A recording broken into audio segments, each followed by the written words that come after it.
gracias por la invitación y un gusto conocer a la iglesia de Villa Tesey, aunque sea de esta manera, ¿no? Que no es la manera que uno quisiera, pero es la manera en que podemos. Así que ustedes están de aquel lado de la General Paz, nosotros estamos de este lado, pero somos la iglesia de Jesucristo. Y podemos encontrarnos con este propósito bendito, que es estudiar juntos la palabra de Dios. Así que un fuerte abrazo a todos, hermanos, un gusto de conocerlos y el saludo de la familia. Bueno, con Mario nos conocemos, Roxana también hace muchos años, y él conoce a la familia nuestra. Le manda un saludo Lilian, mi esposa, Carola, la iglesia de Jesucristo aquí en Capital los saluda. Bueno, así que me toca a mí ahora compartir la palabra y veo que están estudiando este hermoso libro de Hechos. A mí me toca el capítulo 22, según me han dado, del versículo 6 al 29. Mario, ¿se escucha bien? ¿Todo bien? Perfecto. Excelente. Perfecto, bien, muy bien. De que se vea bien no les pregunto porque es la cara que tengo, otra no tengo, así que sí, no está distorsionada la visión, es lo que se ve, es lo que hay. Bueno, vamos entonces al estudio del pasaje que nos toca hoy, que es Hechos 22, del 6 al 29, y sería bueno hacer un rápido repaso para entrar en contexto de lo que ustedes seguramente ya vieron, de lo que estaba pasando en este tiempo, ¿no? El apóstol Pablo está al final de su carrera. Él dice, yo he corrido la carrera. Empieza ahí en Hechos 9, ¿no? Cuando él tiene ese encuentro sobrenatural con el Señor Jesús, que cae a tierra, que es iluminado, es un encuentro transformador. Ahí comienza su carrera y ahora la está en estos capítulos terminando. Y habrán visto en el capítulo 20 cómo él se despide de los ancianos allí en Éfeso, los abraza, lloran juntos, oran en la playa y tienen en mente ir a Jerusalén. Dios ha puesto esto en su corazón y les ha avisado que si va a Jerusalén lo van a atar, va a sufrir persecución, va a sufrir por el nombre de Jesús. Pero él dice esa frase, no me importa ser atado, yo estoy dispuesto a morir por el nombre de Jesucristo. Así que con esa idea sube a Jerusalén y llega al templo, ¿no? Ahí llega al templo en el capítulo 21 y un grupo de fanáticos judíos de Asia lo ven y lo acusan, empiezan a levantar al pueblo contra él, ¿no? A decirle que él está en contra del pueblo, en contra de la ley de Moisés, y que ha metido en el templo a gentiles, ha metido a griegos en el templo, que era una blasfemia. Así que el pueblo se enoja con el apóstol y comienza a querer lincharlo, un linchamiento público, comienza a golpearlo. Y el tribuno, que era el jefe militar de 1000 soldados, la autoridad romana que estaba en esa zona, a cargo de esa zona, envía a buscar a Pablo, no porque tuviera compasión de Pablo, sino porque él no quería que se produzca una revuelta pública que lo perjudicara a él. Así que lo va a buscar, lo ata y se lo lleva a la fortaleza. Y cuando está de camino a la fortaleza, todo esto es lo que habrán visto en estos días, cuando él está de camino a la fortaleza, el apóstol Pablo le pide que detenga la marcha y el tribuno lo acepta y él quiere hablar con el pueblo. Y levanta la mano y empieza a hablar en arameo, el idioma, la lengua nativa de ellos. Así que cuando el pueblo lo escucha, hace silencio y empieza a escuchar lo que hoy se conoce como la defensa del apóstol Pablo. Ahí comienza el capítulo 22. Pablo esbozando esta defensa ante el pueblo judío. Y él les va a decir, miren, hermanos varones, yo soy tan judío como ustedes. Yo fui criado en esta ciudad de Jerusalén y fui criado estrictamente en la ley de Jehová. a los pies de Gamaliel, del rabino máximo. Así que yo soy tan judío como ustedes, soy celoso de la ley, soy celoso de Dios, y tan celoso soy de Dios, que lo sabe bien el sumo sacerdote y el Sanedrín. Ellos me dieron cartas para buscar a los que eran de este camino, a los cristianos, a Damasco, y encarcelarlos y golpearlos y traerlos arrestados a Jerusalén para que sean castigados. Así que, miren, yo soy como ustedes, soy celoso de Dios y soy celoso de la ley, pero a mí me sucedió un evento sobrenatural. Yo era celoso de la ley, pero tuve un encuentro transformador, sobrenatural, con el Señor Jesucristo. Y ahí comienza nuestro pasaje, ¿no? Pablo va a relatar cómo él se convirtió. Los versículos que vienen ahora se parecen mucho a Hechos 9, que ustedes ya habrán visto. Es el relato de la conversión, de lo que pasó camino a Damasco. Y yo estuve viendo eso, dándome cuenta que este tema ya lo habían considerado. Estuve orando a Dios y pidiéndole que me dé alguna enseñanza distinta a lo que tiene el capítulo 9, ya que el relato es el mismo. Él va a contar su testimonio de cómo conoció a Cristo. Y orando, Dios me dio un tema. Yo soy de poner títulos a los mensajes. Mario lo sabe bien porque cuando le pedía que grabe para la iglesia, para YouTube, le decía, ponele un título porque hay que presentar esto en YouTube, hay que publicitarlo. Así que hay que ponerle un título. Bueno, el título del mensaje de esta noche es Saulo, un siervo equivocado. Saulo, y no Pablo, Saulo, un siervo equivocado. ¿Y por qué es un siervo equivocado? Porque él está sirviendo a su manera, a su entender, está sirviendo a Dios.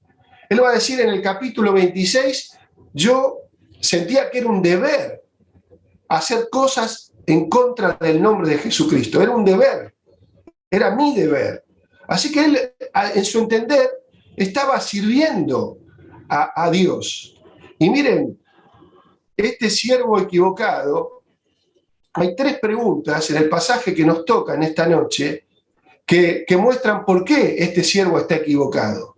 La primera pregunta está en el versículo 8, 22, 8 de Hechos 22, 8.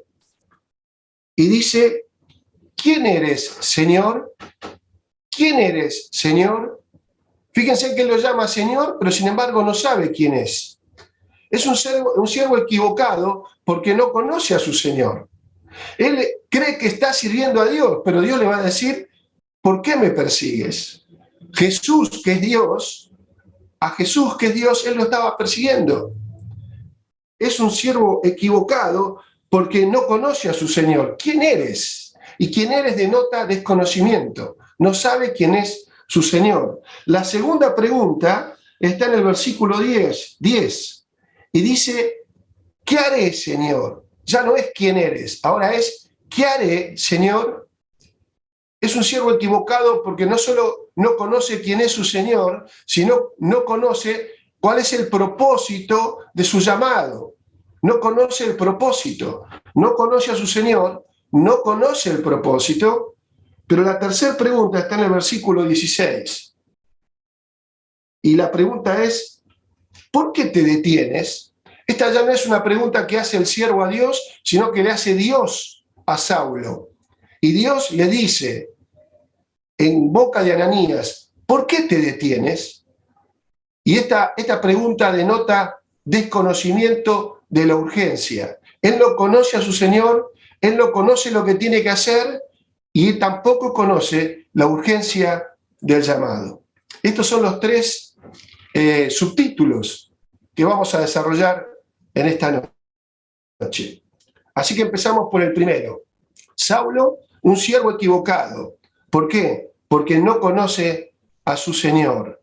Y leemos desde el versículo 6, dice el 22:6, pero aconteció que yendo yo, al llegar cerca de Damasco, como a mediodía, No hay confusión acá. La luz del sol está a pleno. En el capítulo 26 va a decir, yo vi una luz que sobrepasaba la luz del sol. Al mediodía, de repente me rodeó mucha luz del cielo, mucha luz del cielo, y caí al suelo. Y una voz que me decía, Saulo, Saulo, ¿por qué me persigues? Yo entonces respondí, ¿quién eres, Señor? Y me dijo, yo soy Jesús de Nazaret, a quien tú persigues. ¿Quién eres, Señor? Yo soy Jesús, yo soy Jesús. Ahí tenemos un siervo equivocado, a Saulo. Él estaba sirviendo a Dios religiosamente. Él estaba sirviendo a Dios desde su conocimiento, desde su capacitación, desde su posición religiosa. Él lo hacía de buena fe. Él perseguía a aquellos que creían que era una secta que se oponía a la ley de Jehová. Perseguía a los cristianos, a los que seguían a Jesucristo, porque creía que se oponía a la ley de Jehová. Dice Filipenses, les invito a ir allí, Filipenses capítulo 3, versículo 4, es un pasaje conocido, pero ahí vemos desde dónde servía Saulo a Dios. ¿Desde dónde lo servía? Lo servía desde su conocimiento y desde su posición. Dice el versículo 4, aunque yo tengo también de qué confiar en la carne, si alguno piensa que tiene de qué confiar en la carne, yo más. Y va a hacer una lista de cosas que describen lo que él es en la carne.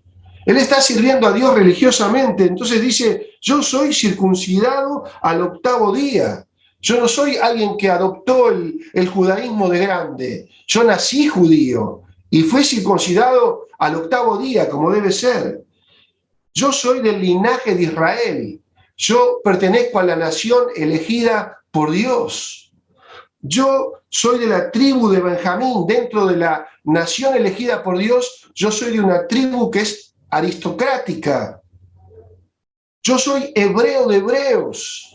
O sea, soy alguien que guarda las tradiciones y las costumbres judaizantes. En cuanto a la ley, soy fariseo. No es que conozco la ley por arriba, soy un estudioso de la ley. Estudié a los pies de Gamaliel. En cuanto a celo, versículo 6, perseguidor de la iglesia. En cuanto a la justicia que es en la ley, irreprensible. Pablo trataba de guardar la ley todo lo que podía. Sabemos que es imposible cumplir la ley y por lo tanto se equivocaba, pero cuando se equivocaba iba y ofrecía lo que había que ofrecer para ponerse a cuenta y se volvía a equivocar y volvía a hacer los sacrificios y las ofrendas. Era alguien que trataba de cumplir estrictamente la ley de Dios. Pero dice el versículo 7, pero todo esto, pero cuantas cosas eran para mí ganancia, yo las he estimado como pérdida. ¿Por qué? Por amor de Cristo. Y ciertamente aún, no solamente las he estimado, tiempo pasado, tiempo presente, aún las sigo estimando. Aún estimo todas las cosas como pérdida por la excelencia del conocimiento, y escuchen bien, del conocimiento de Cristo Jesús, mi Señor. ¿Te acordás la primera pregunta cuál era? ¿Quién eres, Señor? Ahora, ¿cómo lo llama Cristo Jesús? Mi Señor. Sabe exactamente quién es su Señor. Antes no lo sabía. Estaba sirviendo a Dios equivocadamente. Estaba yendo en contra de Jesús. Y ir en contra de Jesús era ir en contra de Dios. Él lo servía religiosamente, él creía que tenía que hacer eso, pero todo cambió cuando conoció a Jesucristo y todo lo que hacía desde la religión lo estimó como pérdida. Lo que era ganancia lo estima como pérdida, lo que era riqueza lo estima como basura, y ciertamente aún estimo todas las cosas como pérdida por la excelencia del conocimiento de Cristo Jesús, mi Señor, por amor del cual lo he perdido todo y lo tengo por basura para ganar a Cristo. No solamente había conocido a Cristo y ahora seguía creciendo en el conocimiento de Él.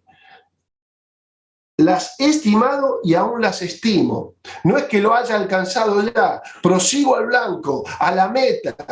Quiero conocerlo más y más al Señor Jesús. La excelencia del conocimiento de Cristo Jesús, mi Señor. ¿Cómo servía Pablo a Dios?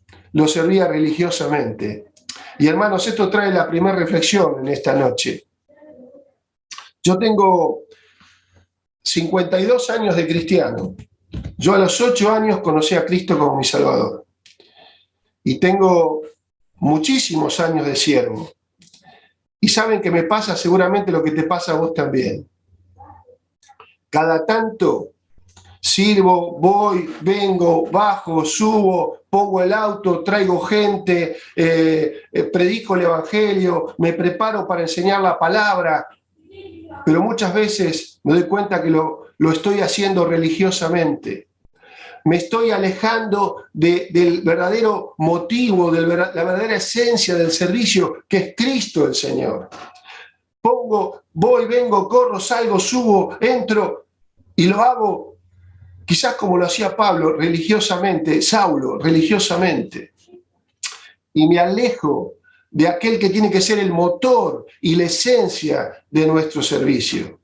Hermanos, yo también, como muchos de nosotros, como siervo de Dios, a veces soy un siervo equivocado y necesito que cada tanto tener un encuentro como el que tuvo el apóstol Pablo, un encuentro sobrenatural, un encuentro que choquee mi religiosidad, mi liturgia, mi rutina. ¿No te pasa eso que te sentís un rutinario? Vas los domingos, volvés a tu casa, vas los jueves o los miércoles a la reunión, volvés a tu casa y se transforma la vida cristiana en una vida religiosa. Hermanos, necesitamos un encuentro con el dueño de la obra. Trabajamos en la obra y a veces nos alejamos y desconocemos del dueño de la obra. Necesitamos un encuentro con Jesús. ¿Quién eres, Señor? Yo soy Jesús. Necesitamos un encuentro transformador que, como le pasó al apóstol Pablo, lo iluminó. Dice que lo rodeó una luz sobrenatural porque era mayor que la luz del sol. Y lo encegueció. Un encuentro que nos ilumine, un encuentro que nos humille. Dice que cayó a tierra. Un encuentro que nos transforme. El perseguidor se transformó en perseguido por la obra de Jesucristo. Hermano, yo necesito ser tocado así. Dice nuestro pasaje ahí en Hechos 22, dice el versículo 14, que Ananías, cuando fue a hablarle a Saulo a Damasco, le dice: el Dios de nuestros padres te ha escogido y a nosotros también. ¿Para qué? Para 3 cosas. Para que conozcas su voluntad y veas al justo y oiga la voz de su boca. Para que conozcas su voluntad y para que veas y oigas al justo. Hermano, ¿cuánto hace que cerrada la puerta, como dice Mateo 6, de nuestra habitación, no nos ponemos en contacto, no nos encontramos, no vemos y oímos al dueño de la obra, al justo, al Señor Jesús? Dice el versículo 17 del capítulo 22, y me aconteció que vuelto a Jerusalén, que orando en el templo, dice, me sobrevino un éxtasis, y le vi y le oí, le vi que me decía. Y no estoy hablando de un éxtasis en el sentido carismático, estoy hablando del éxtasis que produce la elevación espiritual, de a puertas cerradas orar y encontrarnos con el dueño de la obra, encontrarnos con el Señor Jesús, encontrarnos con aquel que es la esencia de nuestro servicio, el que debe motivarnos, el motor de nuestro servicio, estar en contacto con Él. Un éxtasis, una elevación. ¿Cuánto hace, hermanos, que así en soledad no nos encontramos íntimamente? Eso es lo que quiere el Señor. Nos ha elegido para encontrarnos, estar con Él íntimamente. Hay una canción que dice: hay momentos que no deberían terminar, hay minutos que debieran ser eternidad. ¿Cuándo? Cuando mi espíritu, Señor, se encuentra con el tuyo y mi corazón estalla en adoración. Yo necesito ese tiempo, necesito volverme a encontrar con el dueño de la obra. Miren, el orden en el servicio es primero encontrarnos con Él, estar con Él y luego servirle. Les invito a ir ahora a Marcos para ver esto. Marcos capítulo 3. Marcos 3, versículo 13. Estar con Él y luego servirle. Dios te ha elegido para que conozcas su voluntad, para que veas y oigas al justo, estar en íntima comunión con Cristo Jesús. Marcos 3:13 dice que Jesús después subió al monte y llamó así a los que Él quiso y vinieron a Él y estableció a 12. ¿Para qué? ¿Para qué? Primero, para que estuviesen con Él y luego para enviarlos a predicar. ¿Y cuántas veces yo salgo en esta vorágine de la obra, salgo a predicar y no he estado antes con Él? Y salgo a hacer las cosas del ministerio, pero no estuve antes con Él. ¿Cuál es el orden? Primero estar con Él y luego servirle. Primero adorar y luego servir. Hermanos, podemos ser siervos equivocados, que estemos sirviendo la obra, pero no conozcamos como debemos conocer al dueño de la obra. ¿Quién eres, Señor? ¿Quién eres, Señor? Yo necesito escuchar su voz. Yo necesito volver a encontrarme con Él. Yo soy Jesús. Yo soy Jesús. Amén. Que así sea, que podamos tener una íntima comunión con Dios para servir a Dios como debemos servirle. No de manera equivocada, no de manera religiosa, sino en espíritu y en verdad. No es con ejército, no es con espada, es con el Santo Espíritu de Dios. Es con la comunicación continua y plena con Dios, íntima comunión con Dios. Miren, un siervo equivocado, Saulo es un siervo equivocado porque no conoce a su Señor, pero dijimos, Saulo es un siervo equivocado porque no conoce el propósito. El versículo 10 de Hechos 22 dice, y dije, ¿qué haré, Señor? ¿Qué haré, Señor? Él no sabe, Cristo se había presentado, lo había enceguecido, lo había humillado, había caído en tierra, y ahora la pregunta es, ¿qué haré? ¿Qué haré? ¿Qué tengo que hacer? ¿Qué haré, Señor? Y eso es propósito. ¿Para qué estamos en la tierra? ¿Para qué llamó Dios a Saulo? ¿Para qué lo llamó? Dice el versículo 15 del capítulo 22, porque serás testigo suyo a todos los hombres. Dice el versículo 21 al final, ve, porque yo te enviaré lejos a los gentiles. El apóstol Pablo fue llamado a ser apóstol y a evangelizar a los gentiles. Esa era su misión en la tierra, ese era su para qué, ese era su propósito. ¿Qué haré, Señor? Evangelizar a los gentiles. Eso es lo que tenía que hacer el apóstol Pablo. Ahora la pregunta, hermano, es, ya no hay apóstoles. ¿Qué tenemos que hacer vos y yo? ¿Para qué estamos en la tierra? ¿Cuál es el propósito por el cual Dios nos deja en la tierra? Yo no sé si alguna vez te lo preguntaste, yo me lo pregunté muchas veces. Ya desde chico me pregunté, ¿por qué será que el Señor nos deja en la tierra? ¿Por qué cuando yo ahí a los 8 años, tenía 8 años, cuando arrodillado en mi cama, lloraba y le pedía perdón por mis pecados, ¿por qué no me arrebató ahí a la gloria para estar con Él? ¿Por qué me dejó? ¿Para qué te dejó? Es la gran pregunta que tenemos que hacernos. ¿Para qué estamos? El propósito nuestro en la tierra. Saben, por muchos años me lo pregunté. Y por muchos años estuve en la iglesia, como decía antes, yendo, viniendo, subiendo, bajando, corriendo con el auto, cantando himnos, recitando versículos de memoria, y no sabía para qué estaba en la tierra. Y me hacía estas preguntas. Si el Señor dijo, en el mundo tendrán aflicción, en el mundo tendrán aflicción, si el Señor dice que nos ama tanto, si en Juan 17 orando al Padre le dice, Padre, quiero que los que me diste estén conmigo. ¿Para qué? Para que vean mi gloria, la gloria que me has dado. Si Él quiere que estemos con Él y sabe que en el mundo tendremos aflicción y nos ama, ¿para qué nos dejó?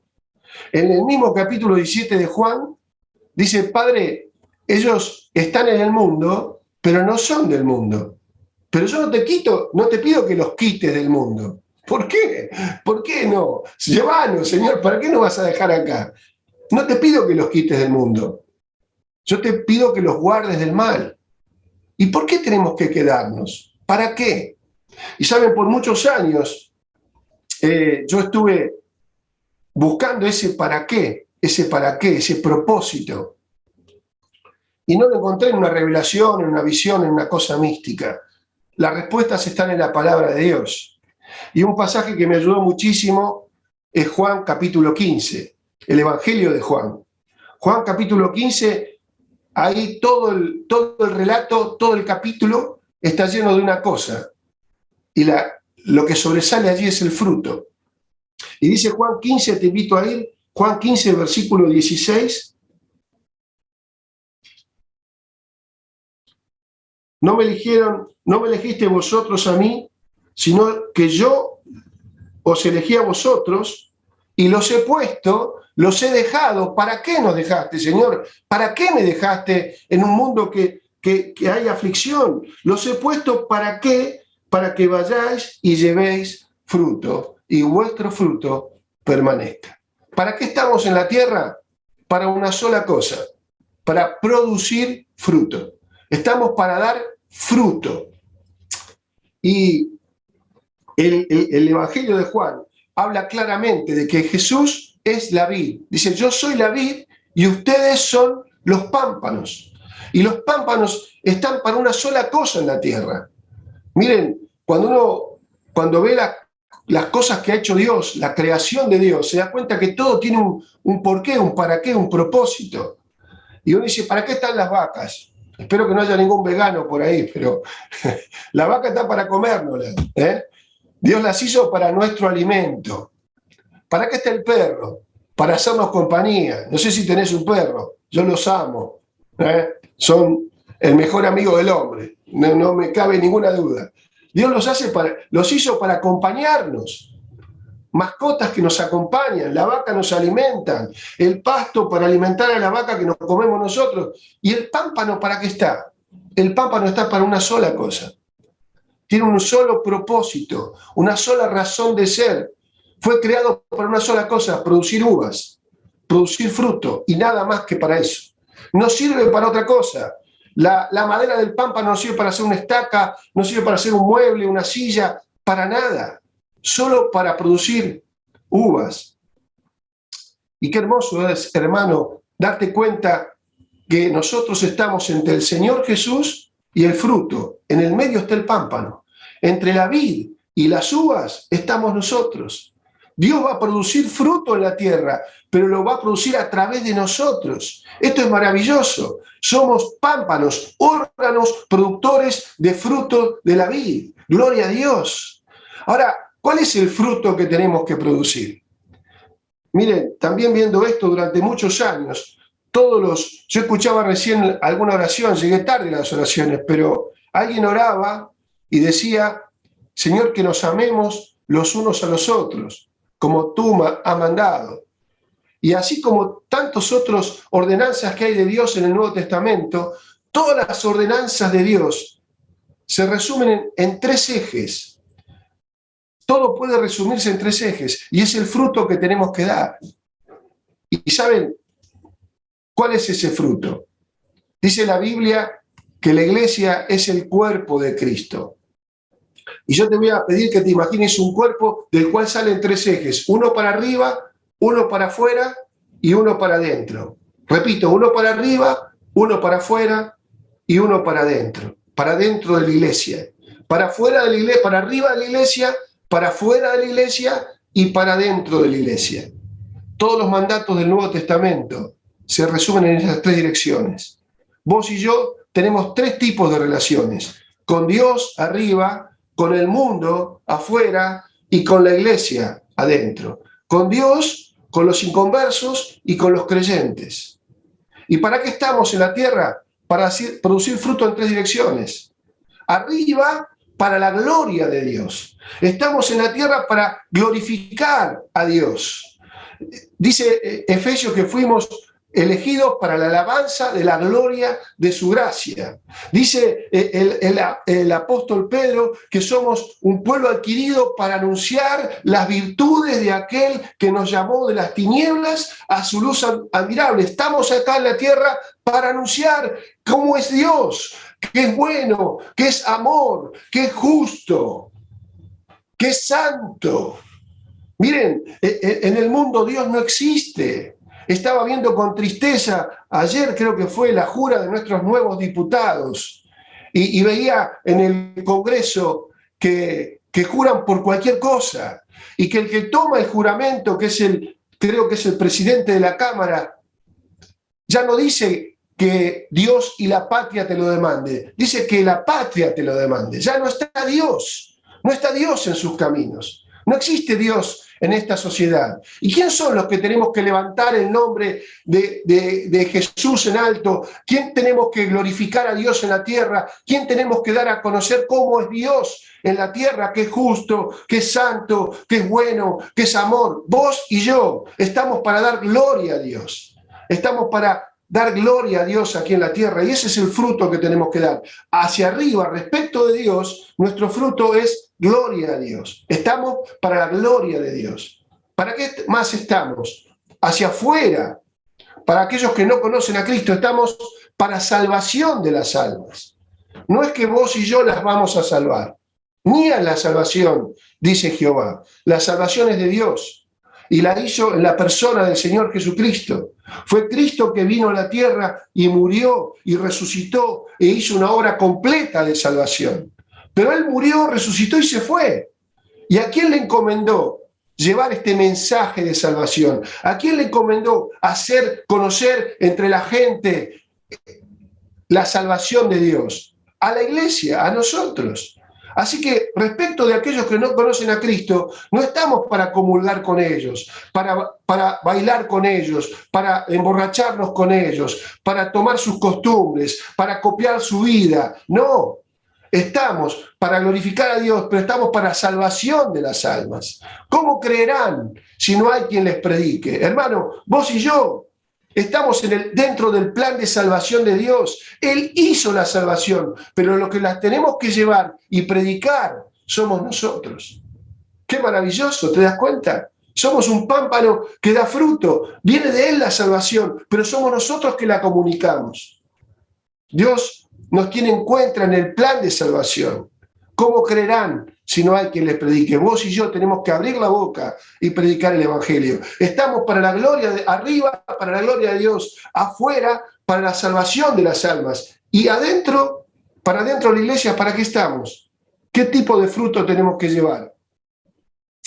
Bueno, no estamos para murmurar, no estamos para criticar los mensajes, no estamos para sembrar discordia. ¿Y para qué estamos? Para edificación del cuerpo de Cristo, para gloria de Dios arriba, para salvación de las almas afuera y para la edificación del cuerpo de Cristo, la iglesia de Dios adentro. Hermanos, ¿cuántos hermanos que en este tiempo están desconsolados porque han perdido algún familiar?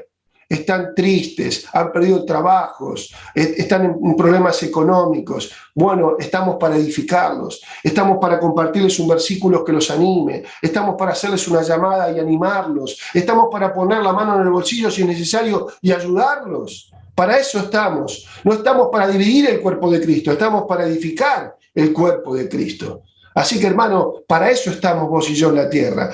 Todos los mandatos bíblicos del Nuevo Testamento se resumen en esto: dar gloria a Dios, llevar el Evangelio a las almas, vayan por todo el mundo y prediquen el Evangelio a toda criatura.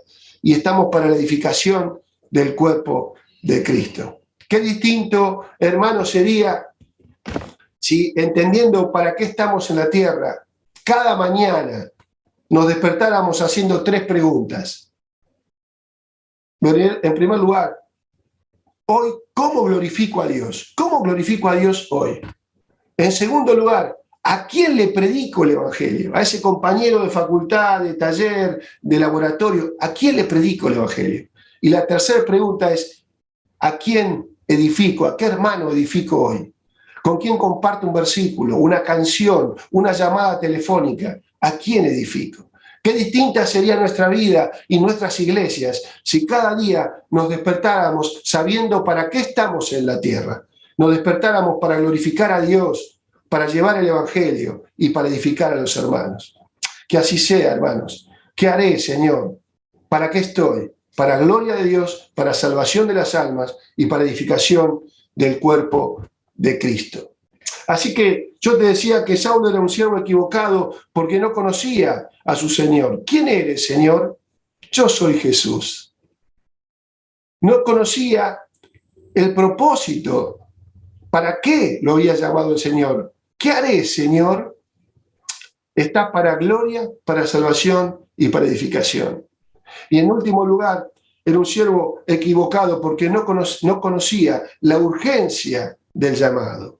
La tercera pregunta que está en el versículo 16 de Hechos 22 dice así, y esta pregunta ya no la hace Saulo, se la hace Dios a Saulo. Y es esta la pregunta, ¿por qué te detienes? ¿Por qué te detienes? Hermanos, si sabemos lo que tenemos que hacer, que dar gloria a Dios, predicar el Evangelio y edificar la iglesia, ¿qué nos detiene? ¿Por qué nos detenemos? Si sabemos exactamente lo que tenemos que hacer. Miren, yo creo que esta pandemia ha dejado muchas cosas negativas en nuestra vida, en la humanidad, pero también en la iglesia.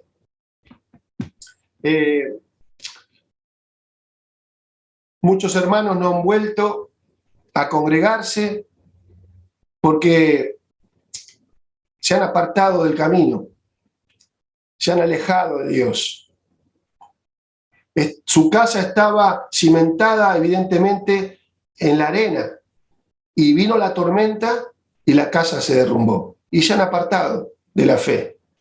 Otros hermanos no han vuelto porque están confundidos con la doctrina.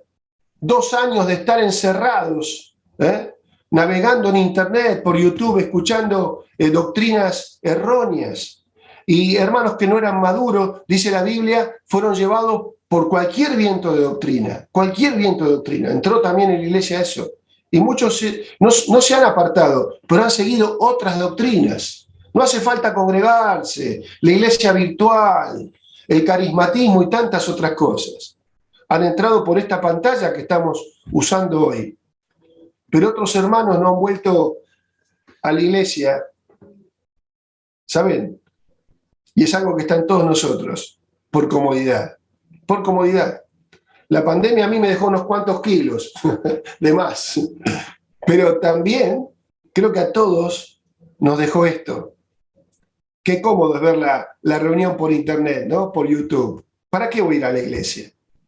Hablaba en estos días con un hermano mayor que no pretendo que vuelva a la iglesia, pero él podría venir, no tiene enfermedades de base, podría estar viniendo y hablábamos de esto. Y me decía, ¿sabés qué, Walter? Dice, me siento como un pájaro enjaulado.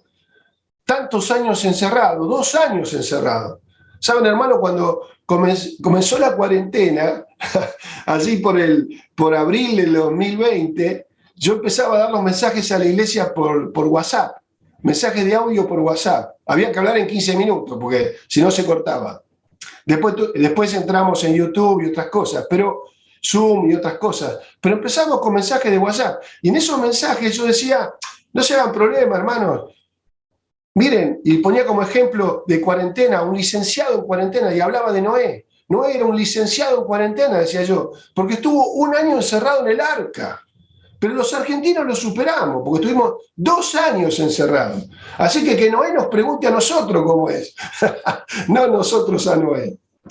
Claro, y este encierro, 2 años, acostumbrados a a ver las cosas por internet, ahí con el mate al lado, con el perro, en casa. Nos ha hecho cómodos, nos ha hecho cómodos. Y este hermano me decía, me siento como un pájaro enjaulado. Me abrieron la jaula y no salgo. No sé, como que no quiero salir. Y mis hijos me dicen, papá, anda a pasear con mamá, anda, salí un poquito. Y no quiero salir, no solo a la iglesia, a ningún lado. No puedo salir. La comodidad. Miren, hay una urgencia en el llamado. Dice el versículo 16 del capítulo 22, ¿por qué te detienes? Mirá cómo dice Dios, levántate, levántate. No dice te voy a levantar.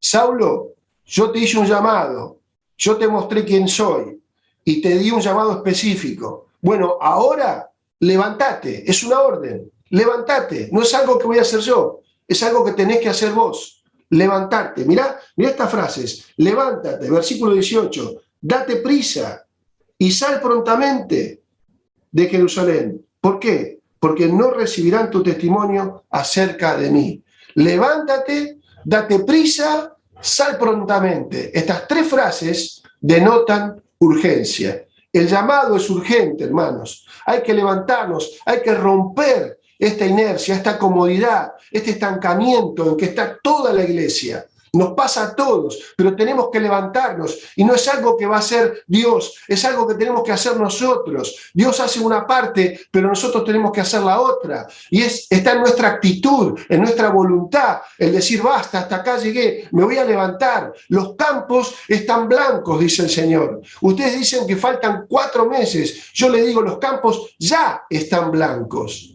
Hermanos, a veces me venía el ejemplo de empujar un auto. Yo no sé quién habrá empujado un auto. En mi generación, todos empujamos autos.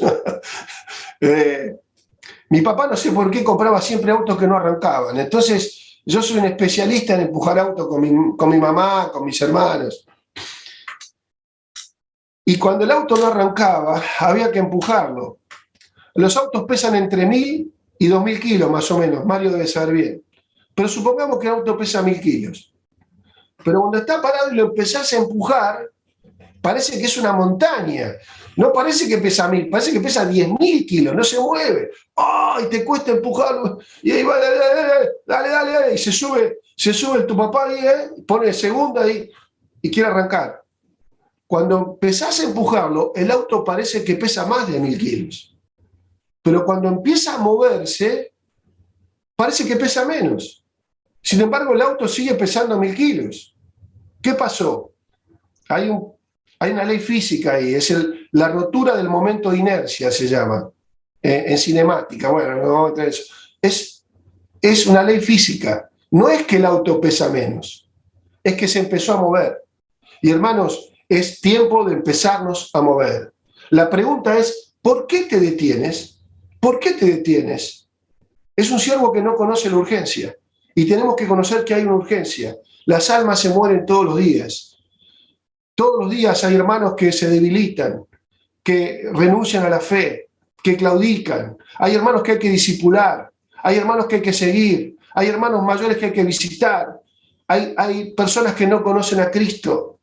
Es urgente que salgamos a predicar el Evangelio. Por eso Dios hoy nos trae, el Espíritu Santo nos trae esta palabra: levántate, date prisa, sal prontamente. Y mirá por qué dice Dios, versículo 18, porque si te quedás, no recibirán tu testimonio acerca de mí.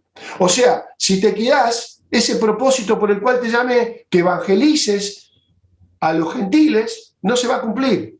Si te quedás, no se va a cumplir. Por eso yo te doy el propósito, pero te mando de manera urgente. Levántate, bautizate y serví al Señor. Hermanos, que así sea. Que el Espíritu Santo agregue a su palabra, para que no seamos siervos equivocados, que no conocen a su Señor. Señor, ¿quién eres? ¿Quién eres? Yo necesito ese encuentro con Jesús, volver a la fuente, al primer amor, encontrarme con el Señor Jesús. Yo soy Jesús. Señor, ¿qué haré? ¿Qué haré, Señor? Un siervo que no conoce el propósito. Bueno, Dios ya nos explicó el propósito. Estamos para dar fruto, para gloria de Dios, para salvación de las almas y para edificación de la iglesia. Y Dios nos habla de la urgencia, que seamos siervos, que entendamos que nuestro llamado es urgente. No nos podemos quedar en casa. Tenemos que levantarnos, darnos prisa y actuar. Es tiempo de actuar. Que Dios nos bendiga y agregue lo que haga falta a cada corazón de su palabra. Que así sea. Amén. Amén.